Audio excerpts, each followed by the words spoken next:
어제에 이어 오늘은 한인 사회의 10대 뉴스를 되짚어봅니다. 이유수 기자입니다. 어제에 이어 오늘은 한인 사회의 10대 뉴스를 되짚어봅니다. 한 해를 마감하는 송년기획 그 두 번째 이야기 지금 시작합니다. 캘리포니아주의 시간당 최저임금이 지속적으로 상승해 업주들의 부담이 커졌습니다. 한인 업소들은 직원 수를 축소하거나 가격을 올려 수지 타산을 맞추려 노력하는 모습도 보였습니다. 캘리포니아주의 시간당 최저임금 인상은 앞으로도 지속될 전망입니다.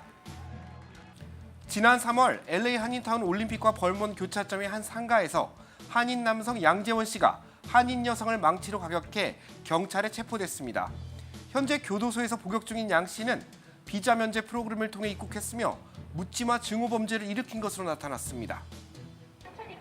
박근혜 전 대통령의 탄핵을 촉구하는 대규모 촛불 집회가 LA 한인타운 곳곳에서 열렸습니다. 한인들은 국정농단에 대한 분노와 비리로 얼룩진 청와대를 비판하는 목소리를 냈습니다. 지난 3월 10일 헌법재판소의 탄핵 소추안이 통과될 때까지 한인들의 분노는 사그러지지 않았으며 집회도 이어졌습니다. 캘리포니아주 연방 하원 34지구에 출마한 한인 로버트 한 후보가 지난 4월 4일 실시된 예비선거에서 지미 고메즈 후보에 이어 2위로 결선에 올랐습니다. 하지만 19년 만에 연방의회 진출을 계획했던 안 후보는 지난 6월 6일 치러진 결선에서 고메즈 후보에게 아쉽게 패배했습니다.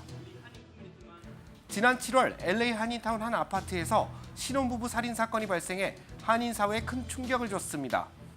남편 성태경 씨를 칼로 찔러 살해한 혐의로 교도소에서 복역 중인 유미선 씨는 범행 당시 마약에 취해 있었던 것으로 드러났습니다.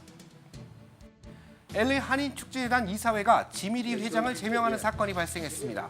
KBS 아메리카 시사한타 집중 취재 이후 축제재단은 한인 사회의 수많은 질타를 받아온 것으로 전해졌습니다.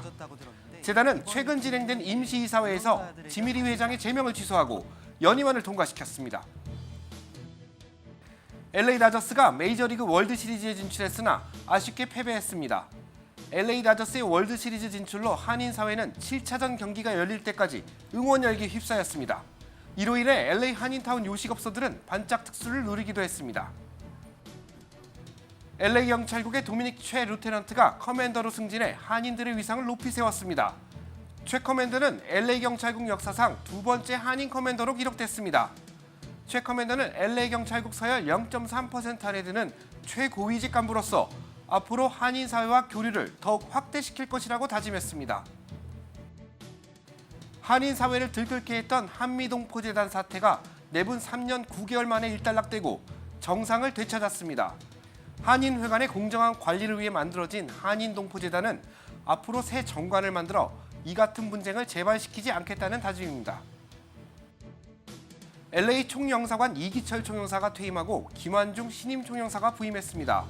김 신임 총영사는 앞으로 한인 사회의 권익 신장과 한국어 교육 등에 집중할 예정이라고 합니다.